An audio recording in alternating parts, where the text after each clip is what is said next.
on s'attaque à la question de réflexion, réfraction, d'optique, quoi. Alors, on vous parle d'un prisme, donc c'est un objet en 3 dimensions dont sa base est un triangle rectangle isocèle, donc c'est ce qui est dessiné ici, c'est les 2 dimensions qu'on a sur la feuille. Donc, on a 90 degrés, on a 45 degrés, et on l'a à différents endroits. Donc, on a encore le 90, le 45. Voilà, et donc on a un rayon lumineux qui entre, donc qui vient de l'air, qui passe dans le prisme en verre et qui ne repasse pas dans l'air. Et donc on a ici un rayon qui n'est pas réfracté, qui n'est pas réfléchi. Il traverse le verre de manière perpendiculaire, hein, donc ça c'est toujours, on traverse un dioptre. Si on arrive perpendiculaire, on n'est pas dévié.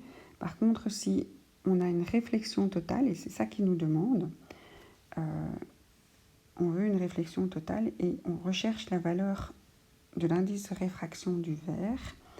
Donc le verre freine plus fort que l'air.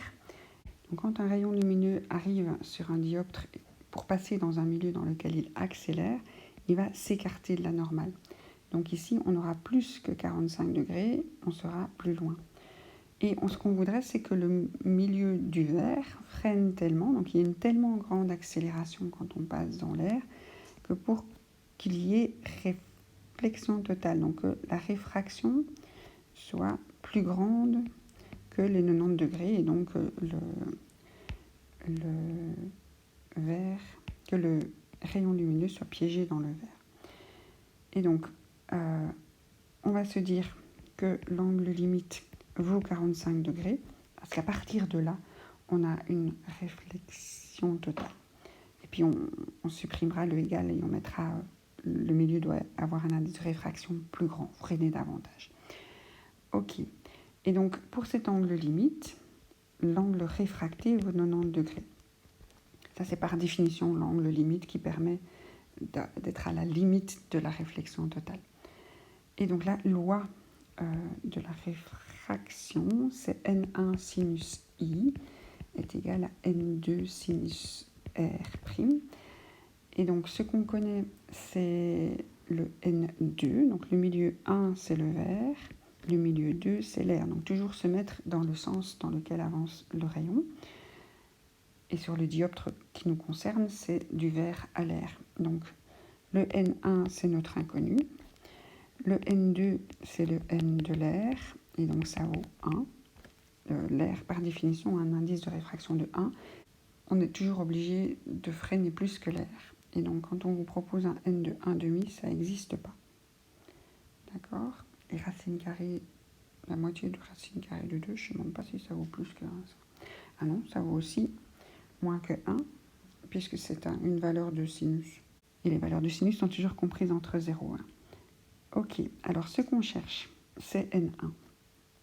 Donc N1, c'est, on va envoyer ça de l'autre côté, N2 fois sinus R' sur sinus I. Alors, on connaît R', si c'est 90 degrés, ben le sinus de 90 degrés, ça vaut 1. Donc toujours votre triangle, le sinus il est ici.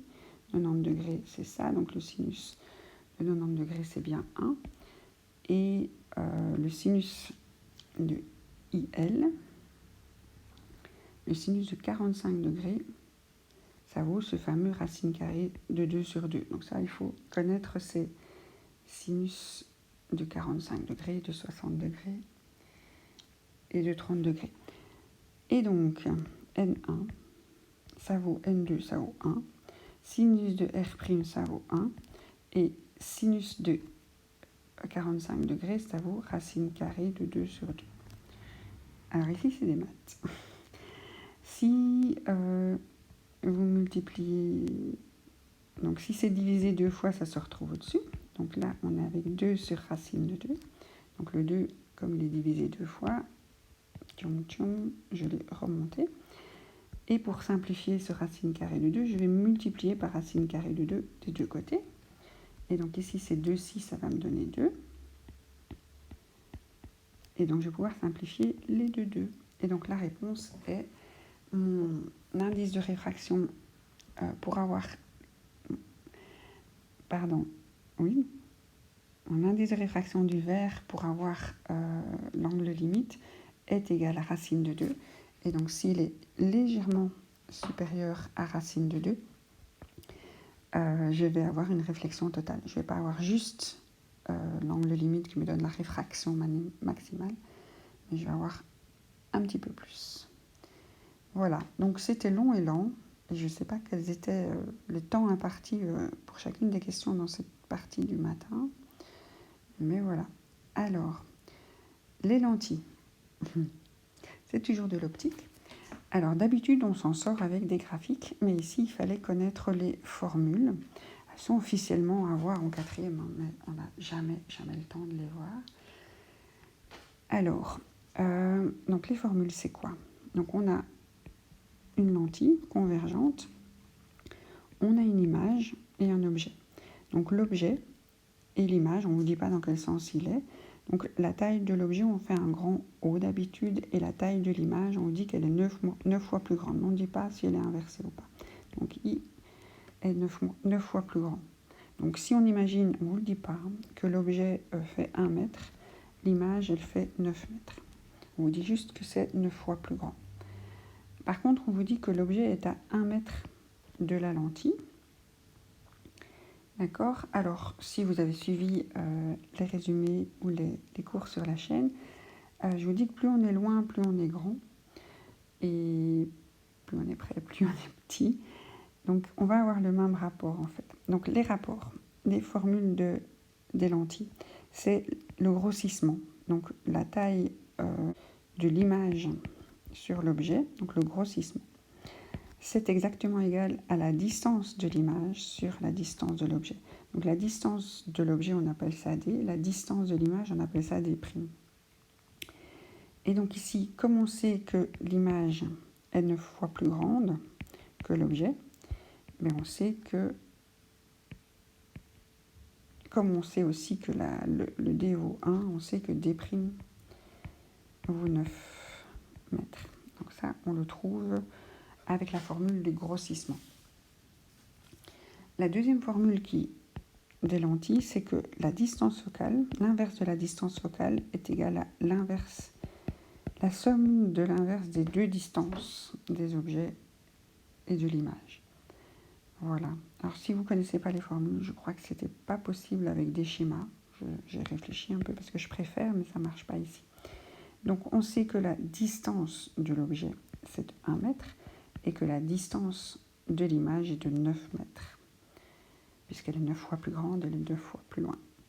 Voilà, après c'est des maths. On a 9 neuvièmes plus 1 neuvième, ça fait 10 neuvièmes. Et là, il ne faut pas aller trop vite parce que c'est l'inverse de la distance focale. Donc la distance focale, ça va être 9 dixièmes.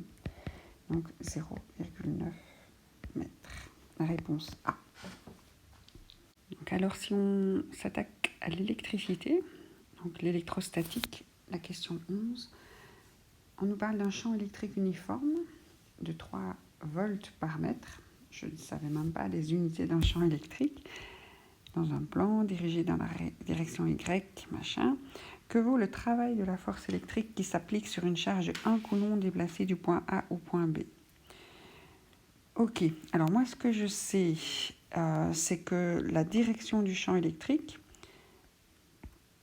se donne en imaginant une petite charge positive, et donc ce champ électrique est représenté en montrant l'effet sur une petite charge positive. Donc ici on a une charge positive et on essaye de la faire aller de A à B, donc à l'envers du champ, et donc le champ aurait envie de la faire monter et elle veut descendre, et donc le travail de la force électrique due au champ, et il résiste, il va s'opposer, donc ça va déjà être négatif, donc on peut déjà supprimer les deux.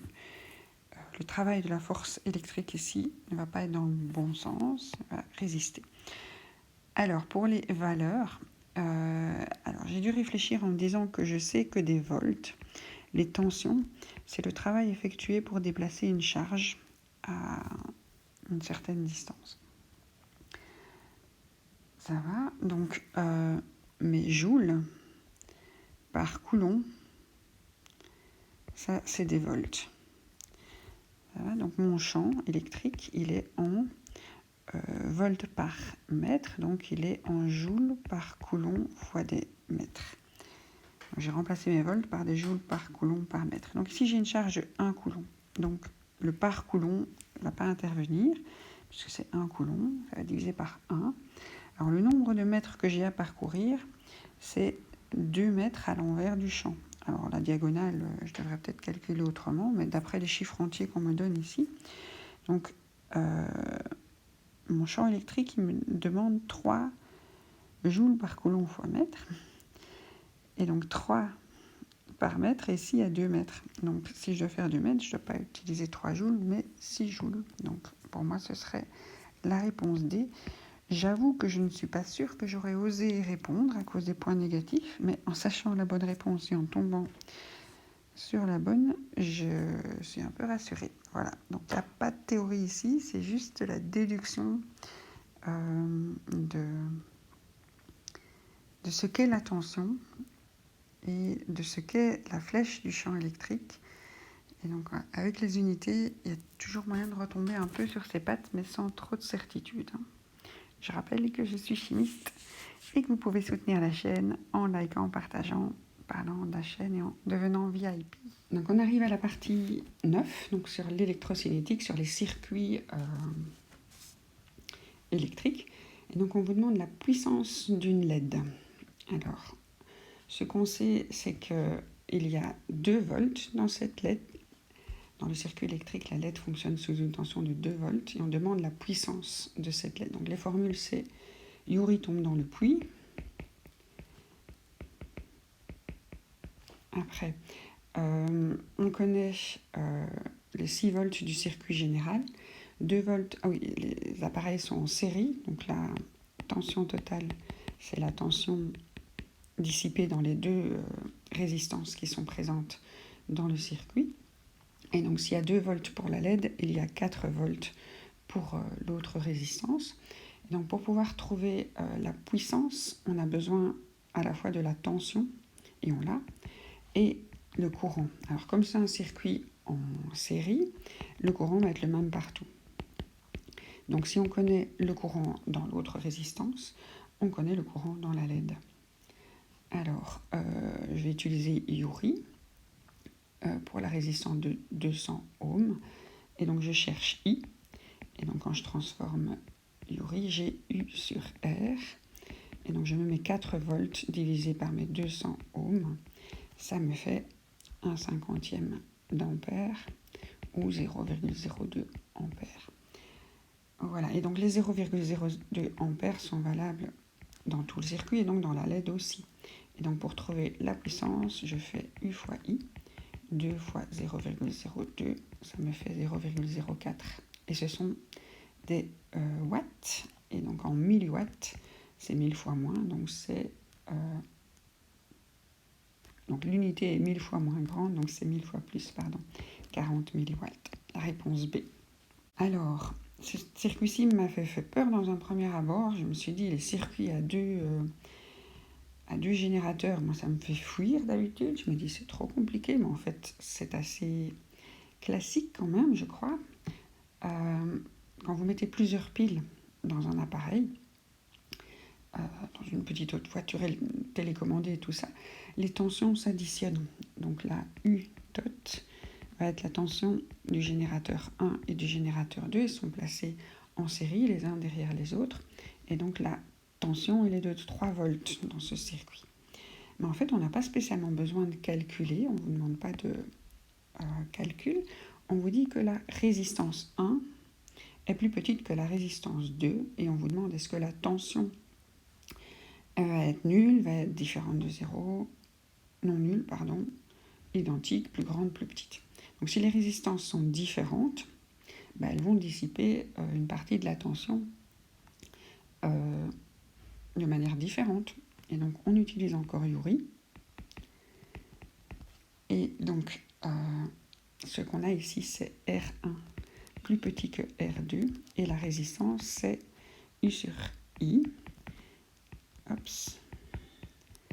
Donc ce qu'on sait, c'est que le rapport U sur I pour la résistance 1 est plus petit que le rapport U sur I de la résistance 2. Si les courants sont les mêmes, on a la réponse que la tension 1 est plus petite que la tension 2. Donc, si les questions vous font peur de loin, il vaut mieux les regarder un petit peu plus sereinement, mais je sais que dans les conditions de l'examen, c'est pas facile.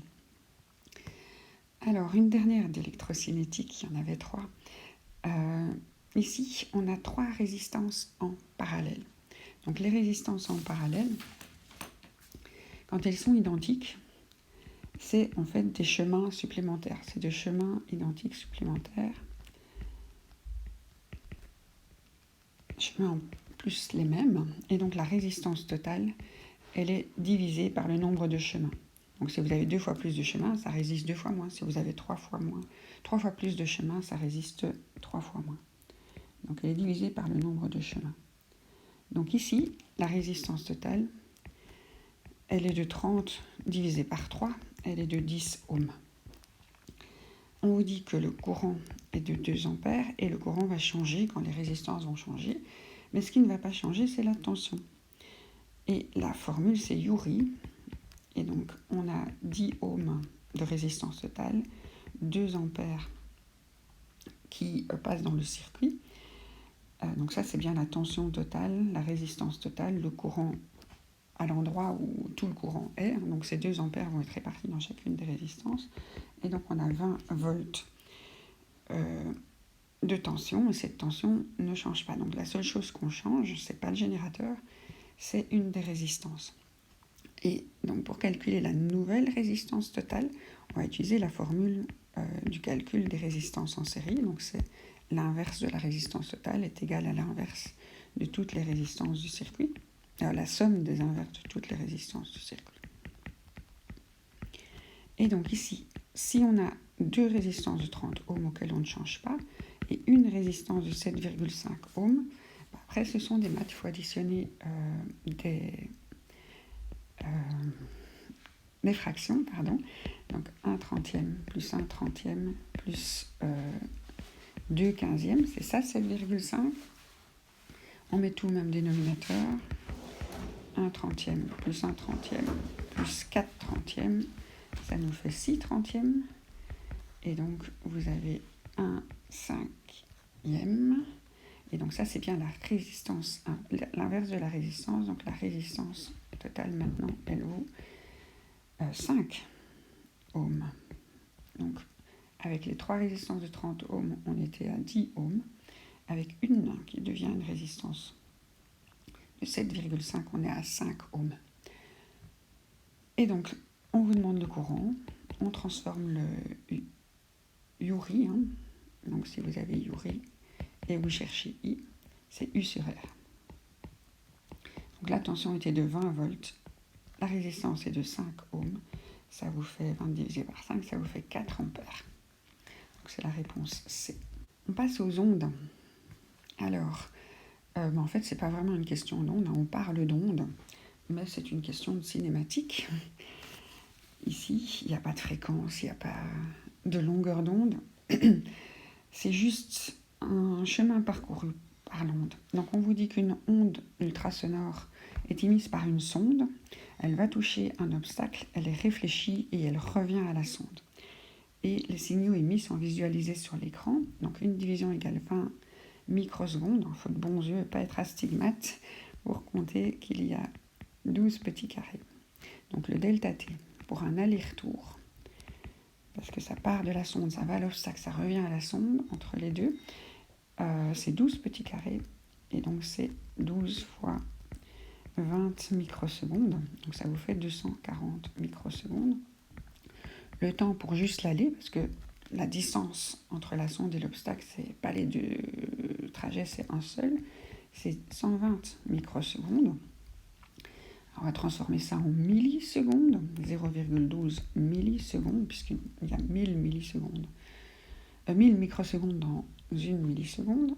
Alors la vitesse, on vous dit que c'est 1,4 fois 10 exposant 3 mètres par seconde, donc en une milliseconde, vous ferez 1000 fois moins.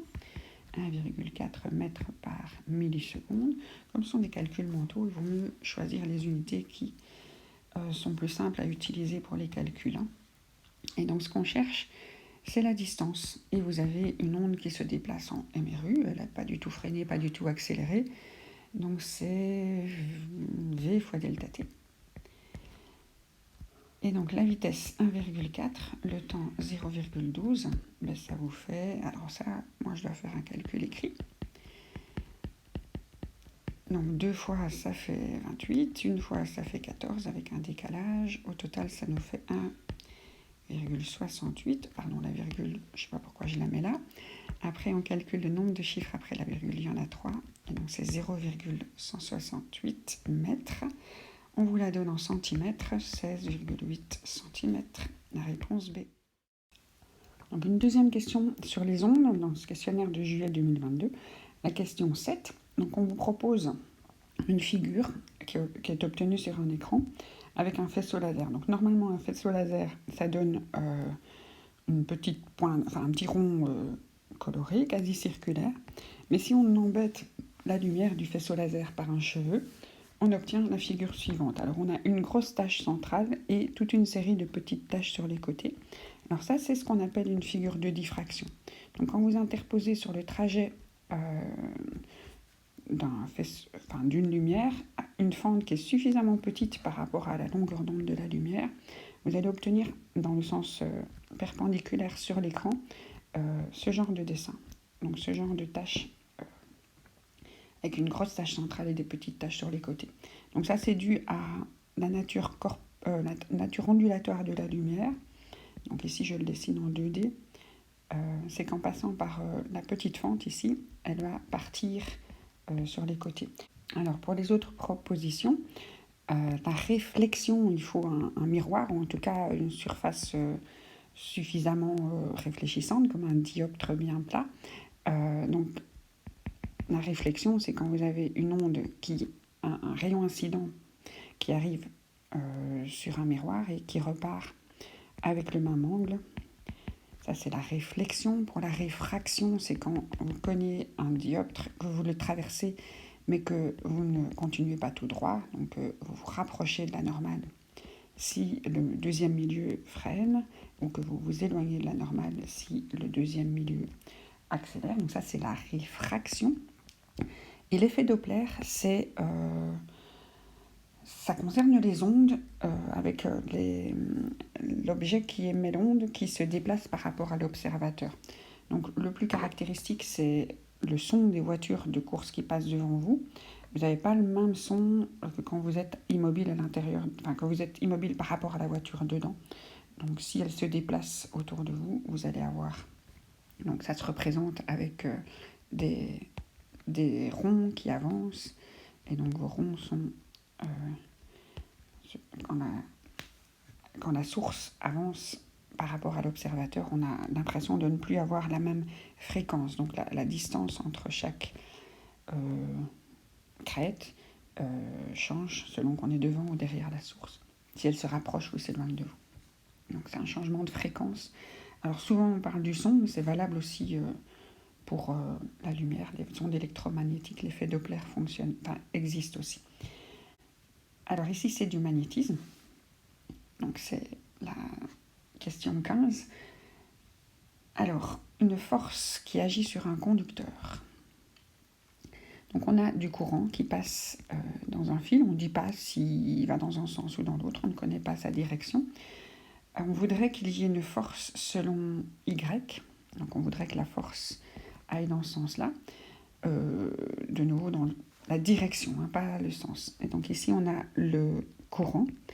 Et ce qu'il faut savoir avec la force électromagnétique, parce qu'il y a un champ, on vous demande le champ magnétique, dans quelle direction faut-il le placer, c'est qu'il faut que les trois soient perpendiculaires. Donc quand on utilise la règle de la main droite, on utilise bien ses doigts, je ne sais pas trop dessiner en fait, dans les trois directions bien perpendiculaires.